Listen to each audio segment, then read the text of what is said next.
Hello and welcome to the Rask Network. What you're about to hear and see is limited to general financial information only. Please be sure to speak to your financial planner or refer to our financial services guide available at rask.com.au/FSG before acting on the information.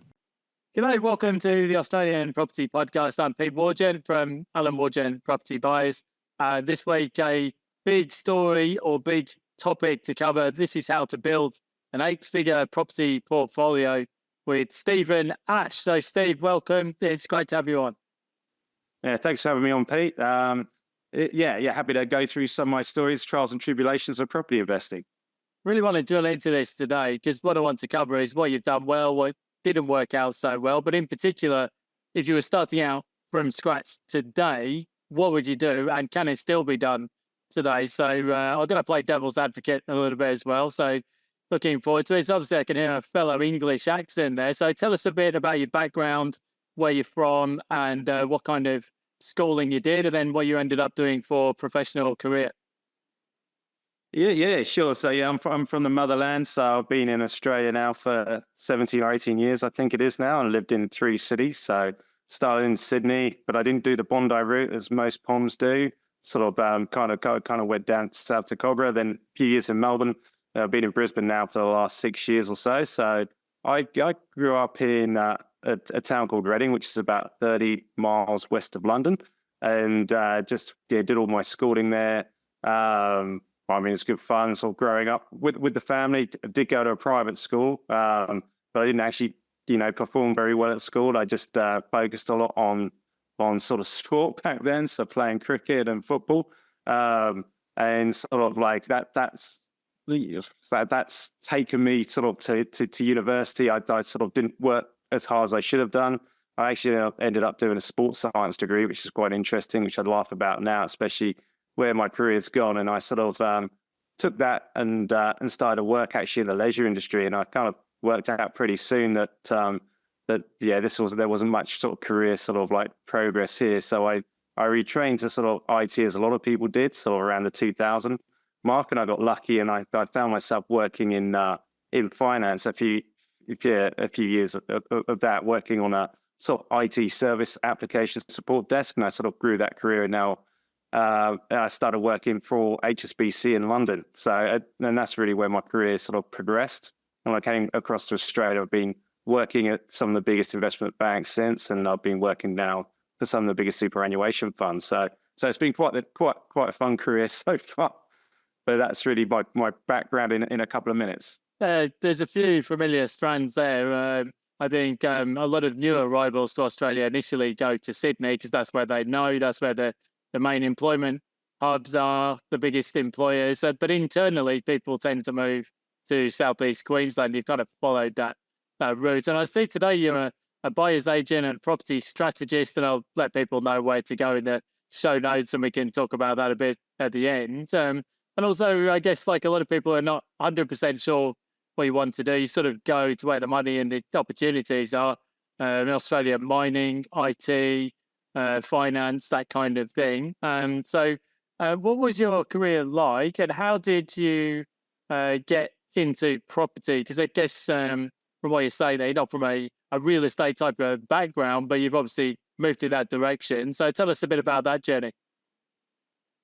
Well, yeah, sure. So I mean, the start was really trying to sort of grow the career, and it was actually sort of a chance encounter when I was in London, and I was working sort of on the trade for one of the guys there. Said, you can't, put all your eggs on the career basket. You need other irons in the fire, and I always remember that one.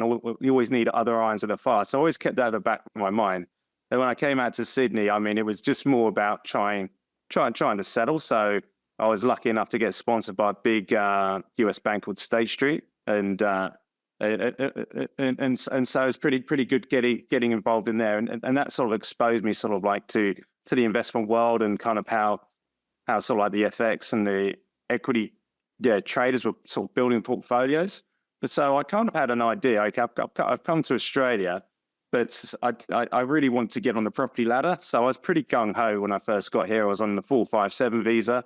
And I just decided, I'm not going to rent for forever. So 6 months, I remember breaking the lease there pretty quickly, and then buying my first property down in Corgera, it was in 2007. And I had to do this burb approval. So because it was an established dwelling. So that was a bit of drama trying to get that done. A lot of people saying, "Oh, you're crazy, just buying Bondi, Balmain, or wherever that was." But there was some method behind the madness in going down to Corgera. And so that was, I think, 6 to 9 months into my Australia journey, I got straight onto the ladder. And I suppose it was a little bit by accident that why I did that. But then all of a sudden, it just started, sparking a seed on what could be done. And so I kept focusing on the career, but then I started reading some magazines and looking at the Somerset Forum, which is there wasn't much, didn't have your podcast back then, Peter, or other things. But that's how I started developing my knowledge along with my career. The other thing I want to add, I was quite interested in stock back then. I think what I wanted to do, taking that other irons in the fire sort of concept, I needed to do something because I couldn't just rely on sort of like the career to retire. So stock I did have a look at, but because of my position sort of like in the investment banks and having access to sort of see the order flow and stuff and all the compliance that goes around that, I just thought it was too much hassle than it was worth. And so that's what attracted me to property. And I started connecting with a few people and I learned a lot from those people. So yeah, so that's really kind of how it started really. And I think being in that investment sort of industry or background, if you will, kind of like inspires you to sort of like look at your own journey. So I knew I needed to do something else. And that's how it all started basically. So if you work in financial services, there's sometimes a limitation on what you can invest in a stock market, or sometimes you have to disclose all your holdings, which isn't always ideal. How do your work colleagues know what your property and stock portfolio is invested in? And it can actually get quite difficult trying to keep track of what you can and can't invest in and when you can do it. At least with real estate, you don't have those same conflicts potentially. So did you have a strategy when you started out, or was it more a case of learn as you go along? Because as you mentioned, these days, there's stacks of information, but I think back to even, there was a few chat forums, I guess, 20 years ago. And before that, there was kind of how to become a landlord guides, but they were so dry. They were very much in terms of the process. There was books that sort of explained the hows and whats of becoming a landlord, but they were almost undigestible. Whereas now there's YouTube, there's books, and Jan Summers wrote an excellent couple of books in Australia for people to follow the path. So did you have a strategy when you started out, or was it a case of learn as you go along? So I guess 2007 was a bit of a hairy time, just globally and in the economy as well. Yeah, no, I'm glad you brought up the Jan Summers book. I think that's a Bible for a lot of people who started off. That's just so straightforward, just reading that and what it can be. But what it really was so we fumbled into this property. I remember, into Corgera, I was pounding the pavements, looked at about 50, and then you could just sort of see value when you got it into Corgera. So we bought that for about 442 in 2007, and then a year later, it's valued about 580, I think it was. And so that was when the light bulb moment sort of hit. But I was, a little bit scared to take action, so I just started educating myself. And so I didn't actually do anything for a couple of years or 3 years. One of the reasons was that I didn't do the finance right. I went straight to a bank. It was St. George from memory.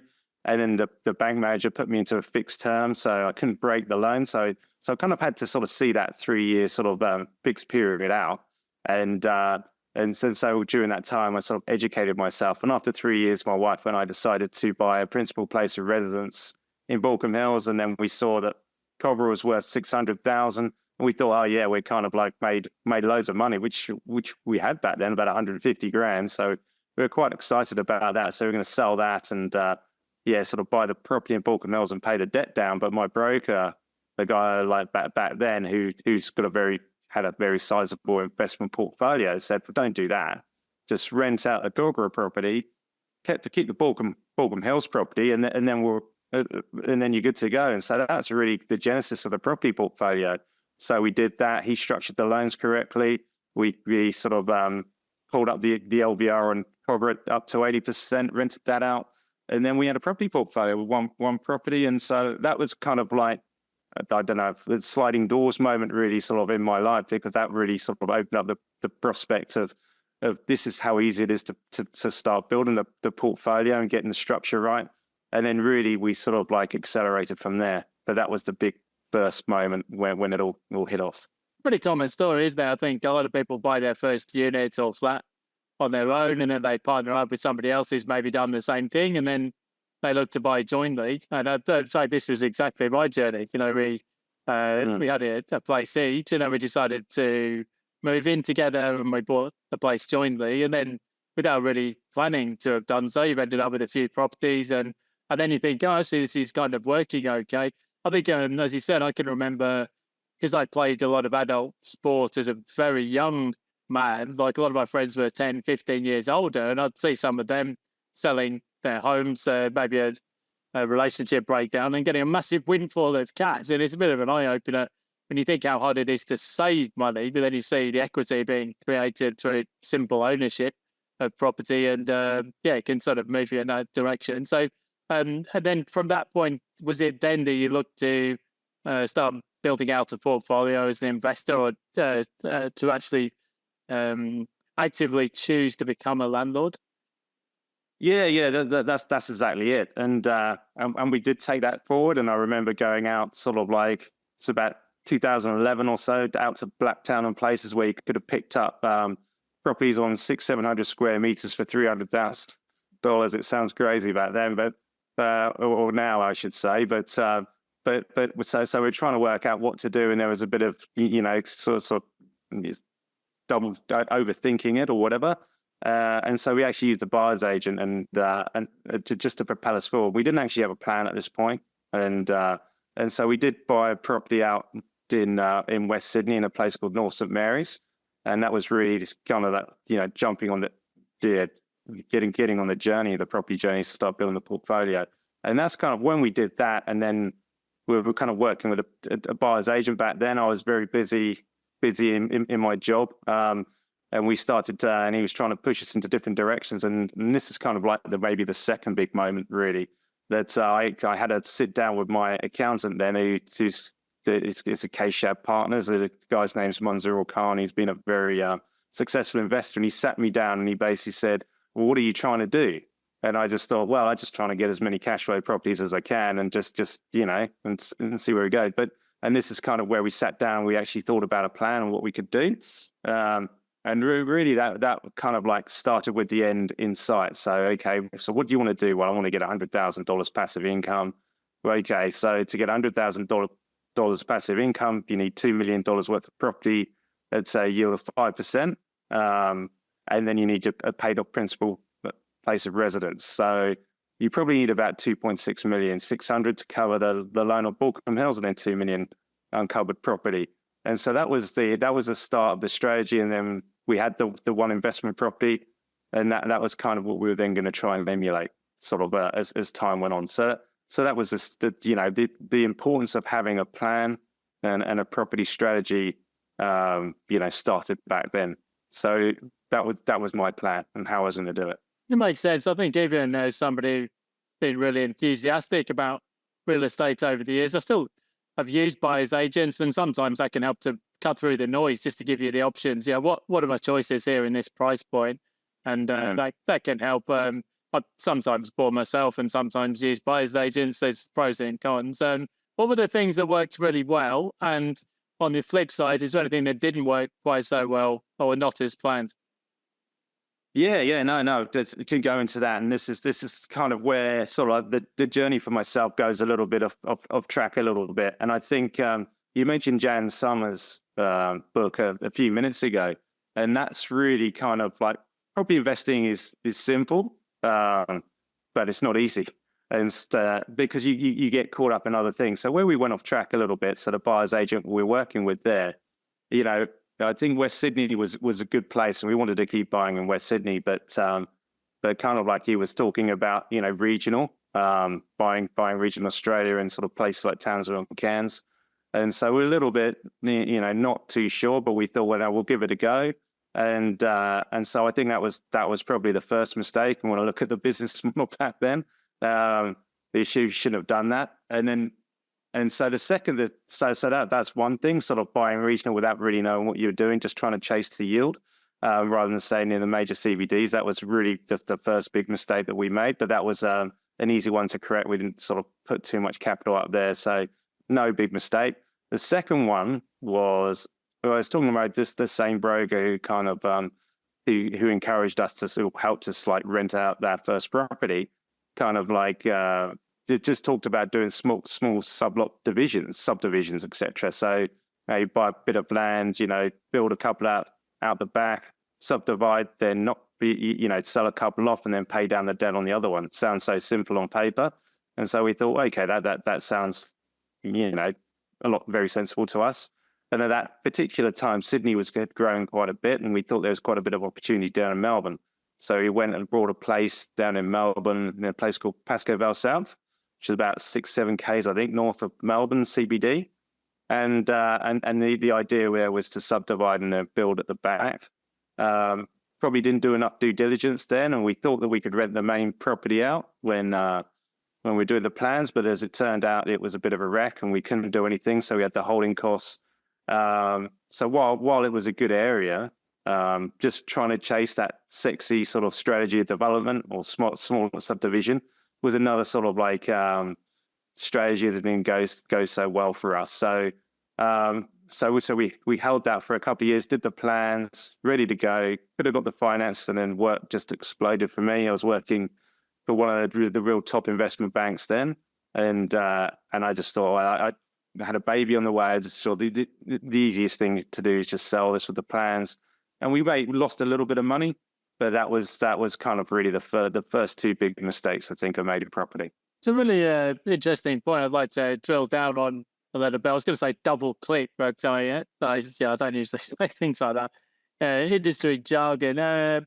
So yeah, it's an interesting point whether people who are busy in their professional career should take on a property development. I mean, because I've seen for a lot of people, what they can manage is they buy a property that's not quite right and maybe put in a new kitchen, maybe a new bathroom or repaint or new carpets or just a cosmetic rejuvenation. That seems to be comfortably manageable for a lot of people, and they try to add $2 for every dollar spent, maybe try and add a couple of dollars value. But on the other hand, I've seen people, as you mentioned there, they take on a property development and then because they're not full-time committed to doing it, they end up with cost overruns, or they're too busy in their career, or there's a change to lending settings, or there's a recession or something makes it not work out. And sometimes people get 2 or 3 successful developments under their belt, but the third one doesn't work, or there's obviously a range of risks there to be managed. Do you think for the average person,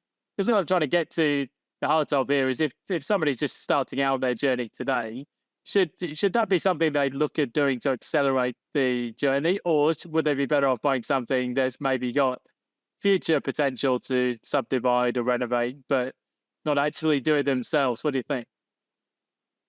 Yeah, no, I think it's a very, very good question, very good point. I personally, having been through this sort of process a couple of times, I think when you start out, just start out simple, and it's those bread and butter sort of properties near maybe a CBD near the median, maybe under the median, has a bit of cash flow. I think they're the ones that perform a lot better. And I just give a bit of an example, sort of comparing the two, because the subdivision development, it's obviously very sexy, sounds good, potential for massive upside, and don't get me wrong, there is. But I think you do need to do your kind of like, your time in the trenches, if you will, or just keep it straightforward. So we tried to do it again in another sort of in Melbourne again. So I don't know, we were cursed with Melbourne, but yeah, don't think about that too much. So north in Reservoir, and we did plans for 5 townhouses. It looked great on paper, but when we had a look at it, we could have made I think it was about a 15% margin in there. Then you'd factor in GST and selling costs and everything. So we met with this same dilemma we're talking about, and that's really when I sort of had a real sit down. I remember actually up in your neck of the woods, Noosa, a few years ago, and just really thinking about what we're doing. And then I looked at the opportunity cost. I had so much money in this deal, and so I think we had about it was $500,000 sort of like just in equity, just in this one property. And we just thought, what if we just buy cash? Sort of like vanilla properties near the median, near a CBD, then if we just had pretty good growth, if we buy well, then we can far outseed sort of like what you could do with a property development with no risk, and you can get fairly decent rental returns. And so we pivoted very strongly. We sold the reservoir property, and we bought 5 or 6 just with the proceeds of that, all with a similar sort of brief, just around that median, and that strategy's been very good for us. So just to answer the question, I think that's the context really on what we went through. But I think starting out, just keep it simple. Just buy a good property, rents well, good cash flow, good prospects, and just let time do its thing. I think John Summers in her book talked about buying median price property because the cheaper or most expensive quartiles of the market, they're thinner, I suppose, not as many buyers around, so they're going to be a more volatile journey. Whereas if you kind of stick to the sweet spot around the median price, the demand is more consistent through the cycle because people are always going to want somewhere to live. And if it's affordable to most of the buyers in that market, then that might just make it a more comfortable or smoother journey and a bit less volatile. And yeah, I think you're right. I sometimes see some of these projects where people do a feasibility and they're really thin on detail. And there's not much margin in them sometimes, thinking, 10 or 15% margin, is it worth the risk? I think you've reminded me with your Pommy insights there. There used to be those TV shows in England with Sarah Beatty where they do phenomenally complex developments, and she'd say to the people at the end, you've made 25%, but the market's gone up 23 or something. Like you've added no value to the reno. You could have just done nothing. And, quite often it's a happy outcome, but the amount of stress and time and energy involved hasn't been compensated sometimes. And I think it's more the risk. I think if you're going to go down that route, it can certainly accelerate the journey, but you've got to be cognizant of the risk. And we've seen in the last 3 or 4 years how costs can overrun. Even of a lot of construction businesses have gone under on fixed price contracts. So definitely risks to be managed there. And having seen a lot of property strategies and journeys over the years, it's interesting that it usually does take, for most people, it's 2 full property market cycles before people can generate significant wealth. And it seems to have been your experience too, that, over, as you said, from 2007, it's kind of 17 years there. And then you're really starting to see the fruits of your results over that kind of time.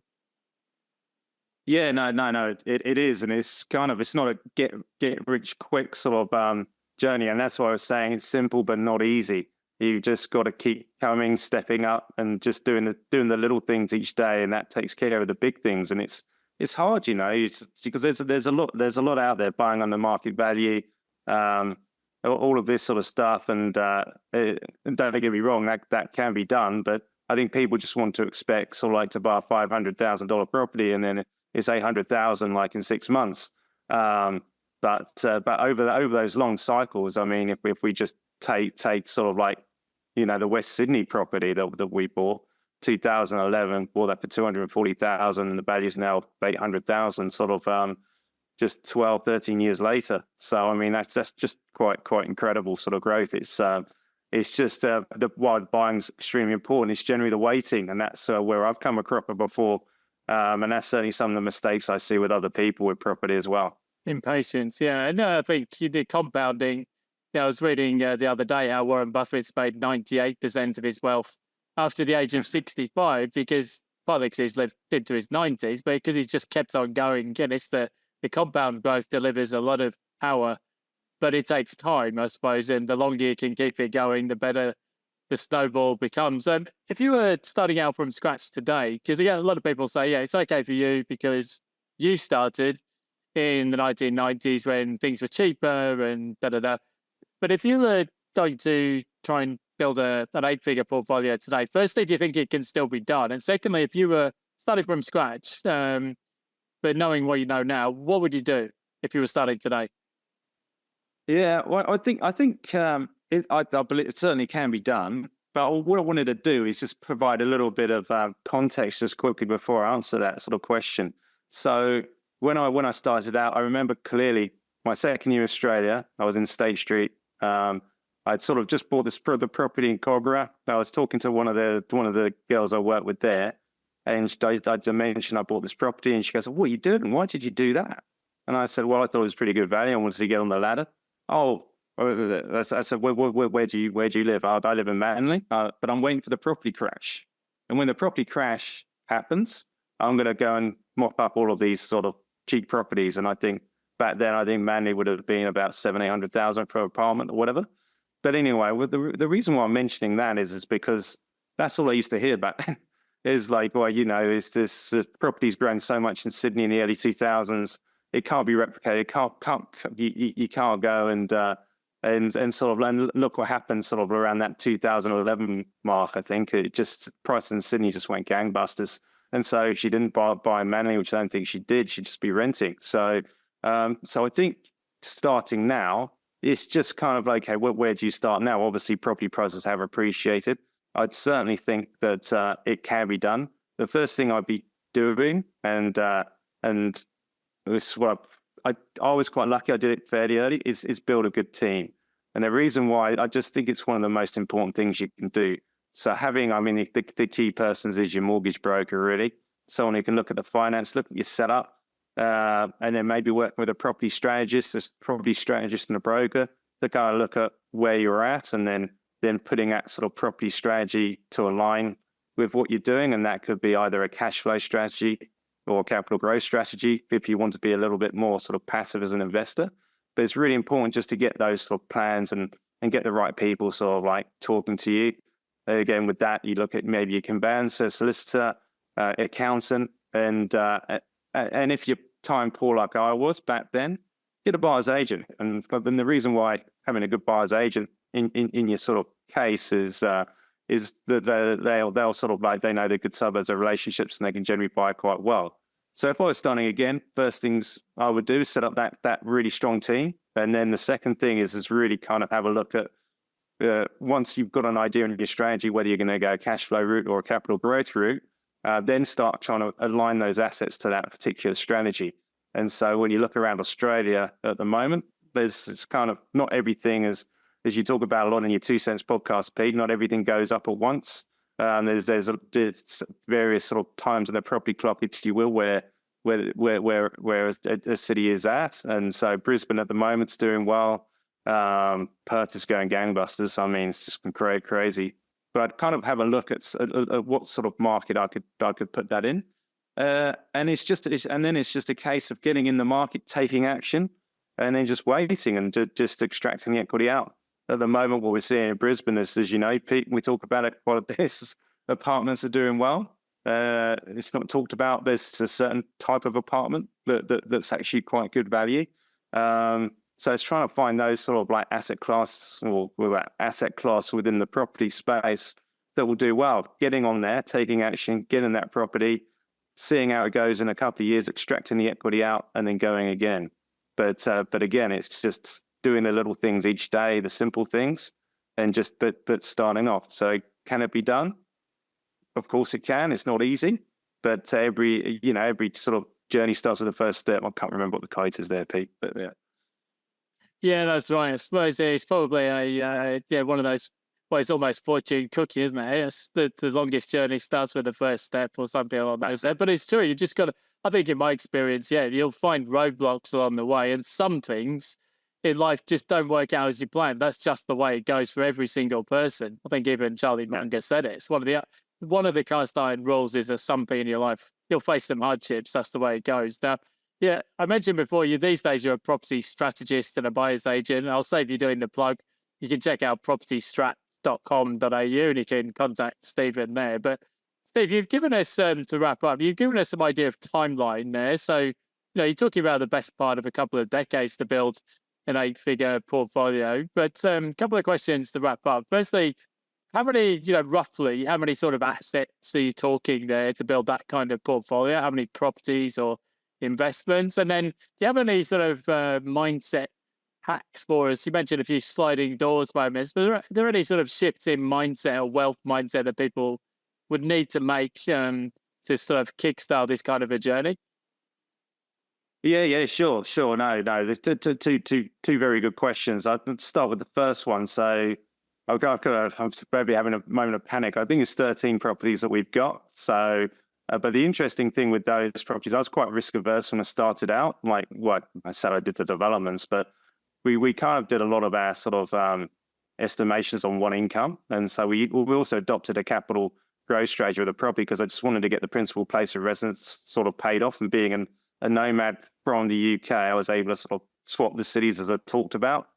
But each time, for example, when Balcombe Hills doubled, like where we went to Melbourne, we lived within the means and we bought a property there in Mount Eliza at half the price just to reduce the debt. And again, when we came up to Brisbane, we could have bought, the very expensive property, but we wanted to have no debt. So we got that debt cleared out. So the reason why I'm talking about this as quickly is that we wanted to get the LVR quite reasonable towards that 50% mark.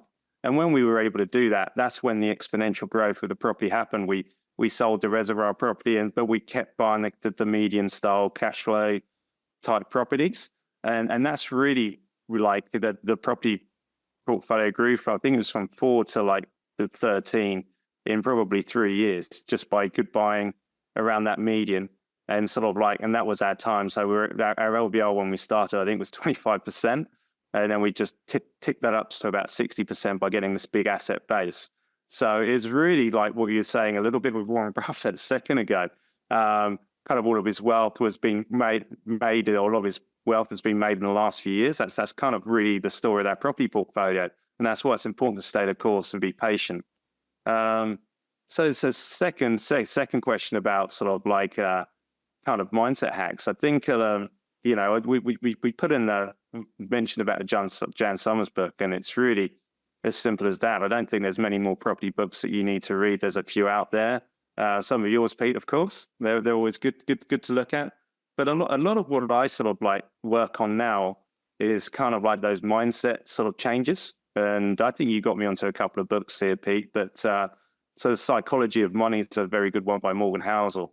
But I do a lot of personal development, like on mindset now. So it just that sort of growth mindset, but how you just keep going and you're proactive and you keep moving.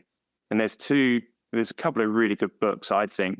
Yeah, okay. So that was it's just spoke about Morgan Housel's book being good. There's a couple of other books sort of that I'd recommend, and they're kind of more on mindset and growing the mindset. Because as I said, with the Jan Summers stuff, the strategy is fairly straightforward. And there's two really good ones. There's one called The Slight Edge by Jeff Olson. And that's really just doing the little things each day. And that's not just with property, that's just with everything, sort of like health and fitness. It's the same sort of concept throughout. And it kind of, I suppose the book's a bit repetitive, but that's the whole point of it. And so that's a really good one. And then sort of like, there's one by Stephen Bartlett, which is a Diary of a CEO. And that's kind of really just, again, a lot about mindset sort of shifts. And so I think those two books are just in, developing kind of like mindset are very important. And there's a real old one as well I'd like to put in, because I think that's really important when you're starting your property portfolio out. It's called The Richest Man in Babylon. And that's a really good one because that's just simple finance advice. And it doesn't, and that's exactly what this is. You don't have to reinvent the wheel. It's really just kind of like earn money, sort of save more than you spend, and then invest that sort of like delta, if you will, into something that's going to give you income, and then just test or wait out and just let get the fruits of that sort of work. So I think those ones are sort of quite big, but something I've just keep trying to do is just keep working on that and keeping that proactive sort of mindset. So talking through this, Steve, it sounds like for you, a lot of it is really quite simple in a sense. Start as young as you can, try and take a lifetime view of your portfolio. And these days, do you think much about buying and selling, or are you just trying to build a snowball? Because I suppose with a lot of these strategies where you're thinking 10, 15, 20 years ahead, you don't really know what the future brings. But I suppose, as you mentioned, the LVR naturally tends to fall away over time as you pay down debt and as the property portfolio increases. But I suppose the most important thing is to create the equity, so you've got all the choices. But what do you think about sort of trading properties, or are you more just sort of accumulating these days? Yeah. Well, I'm actually going to give yourself like a bit of a hat tip here. So it was over. Always good. You scored plenty of brownie points for doing that. So yeah, that's what I'm looking for. So over a bit of a year ago, this is what I was wrestling with a little bit, and so I've been working, quite long. I've been fairly successful in the career, but I wanted to take a bit more time with the family, and so trying to work out what I was going to do. And so I remember I called you up, Pete, and just said, okay, this is my situation, and I got you to help me, mentor me a little bit throughout this period. And sort of like when we looked at it and we thought, well, okay, if we could sell down a few of these properties, trade the properties as you just said, we might be able to sort of like realize X amount of income and then get some sort of or sort of get some income on that and then just retire. But I think you sort of provoked a little bit on some sort of questions about, well, why do that? What are you going to do? You can't play golf every day. Disclaimer, I obviously love my golf. And so but then you lose that sort of compounding effect. So if you got an eight digit portfolio and then you sort of sold half of it down, and what it does take away the risk, is that the right thing to do? And so we had a bit of a think about it. I remember a few conversations. And we thought the best thing to do was actually not do anything. I mean, there's sort of cash flow, after 14 rate rises, I think it is, was down about 30, 40 grand a year. And so we just thought of ways of how we could mitigate that. And you're pretty influential for me, Pete, in sort of encouraging me to think outside the box and not be too conditioned to doing, the day job as we tend to be in England. So this is kind of like why I've decided to do what I'm doing now, just to sort of cater for that, because I want to keep that compounding effect, if anything, sort of grow it, because it's just so much fun. There's obviously a passion there, but again, keeping that compound effect, and especially with Brisbane. I mean, Brisbane, I still think there's a lot of value in Brisbane. I would say that, but with the Olympics coming and a lot of infrastructure, the city's changing year on year. So it's better having 8 properties, I think it is, in Brisbane. It's better to keep them and not sell them down. And just a couple of things on that. I mean, okay, you can't do this. You can't look in the rearview mirror too much. But this is why property is such a good asset class. You can leverage up pretty safely. But if I look at our principal place of residence in Balcombe Hills, so we bought that for 685 in 2010. And we sold that in 2016, I think, for 1.3 million. We thought we were the smartest people in the room. We used this cash flow strategy, and don't get me wrong, that's amazing. That property is now valued at 2.1 million. So it's the time and waiting and using that sort of snowball effect to your portfolio, and that sort of like resonates quite strong with me. And I was so grateful for yourself and in changing that mindset in myself. And I think that's a good thing. I like, it's good to connect to people who've done it, and that sort of life coach, wealth coach, or whatever it is.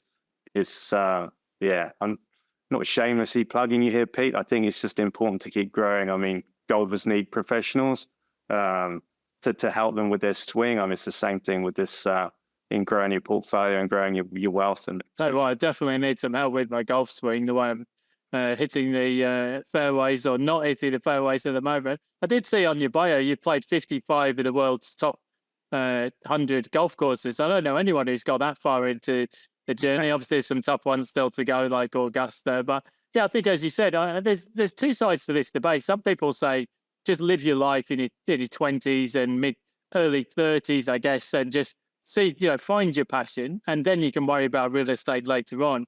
I suppose the other way to think about it, and this is, I suppose, the way we've got, is get yourself an asset base first, and then you can kind of choose what to do to earn some income, or you can take the focus away from the income and the career, and then focus on what you're passionate about, whether it's playing the top 100 golf courses, or or finding something that relates to investing, or just another career. But as you said, nobody's journey is going to be completely smooth. It's more just just getting up from the setbacks and then just finding a way to keep going and to keep that compounding going. It's interesting. You do hear that story a lot about people who used to own something in Sydney, or they used to own this place in prime central London, and now they look back and think, actually, it's worth a lot more today, which I suppose goes back to the point on compounding and taking a long-term view. Yeah, exactly. I remember, I think you own one or two in Bondi, and just you imagine just selling those out maybe 2010 or whatever, or 2015. I mean, it's just it's a pretty forgiving asset class, and it's been good. And someone has asked me quite a lot, why don't you invest in stock, and it's hard to diversify a little bit, but it's property's been pretty good. It's more, while it's investing, it's treating it like a business, and it's kind of it's just been good with us. So at the moment, I'm pretty happy not diversifying and just letting things run its course. It's if anything, trying to get that sort of value up to sort of compound it even more. It's an interesting point actually on the balanced portfolio, because almost invariably you find that people who invest in property end up, because of the leverage, they end up very top heavy in real estate, even though they might have shares and superannuation and business and other things. It's just the nature of the beast. But also, as the portfolio grows, you should find that even though you started out with an intention of a balanced portfolio, certainly that's been my experience, you end up top heavy in real estate, partly because of the performance, but mainly because of the leverage as well, I suppose. So, yeah, and as you said, there's other people like Chris Gray said the same thing. He just doesn't bother with the stock market now. He understands real estate. He's got high-performing assets that he understands how to manage. So he's not going to bother too much about the other side in stocks and shares. Maybe later on he will. But, as you said, you do tend to become focused on the asset class because of the leverage. No, definitely. And one thing we did have a look at was the Peter Thornhill strategy and what you could do. And I know Peter's very anti-property, and I do understand that sort of argument that he has. But to kind of look at, it's just fairly simple for me. If you kind of have a look at to accomplish what Peter Thornhill's done, and then just the disclaimer is it's just buy index funds or LICs and sort of put money away, that richest man in Babylon sort of theory. And then just keep pumping it into index funds. Yeah, I mean, you'll do well. I mean, it's a good strategy. Don't get me wrong.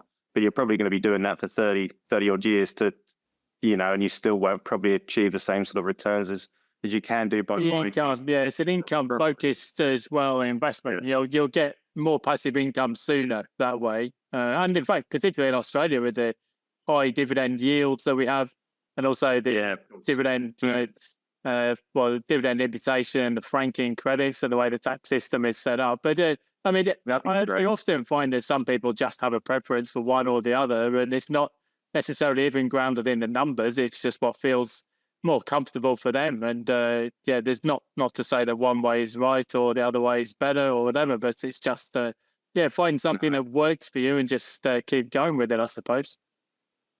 No. That wasn't a knock on the strategy. I think it's a very good one. There's a guy we used to work with. He's doing a similar sort of strategy, and he's been pretty successful with it. And for myself, probably made a lot of sense. But as going back to something you said about sort of like it's just doing the simple things, just buying those properties where you can maybe add a bit of value to, maybe convert from a 3-bedroom, 1-bathroom to a 4-bedroom, 2-bathroom property, in a decent place that has a decent rental return. I think it's as simple as that, and just letting time to spring.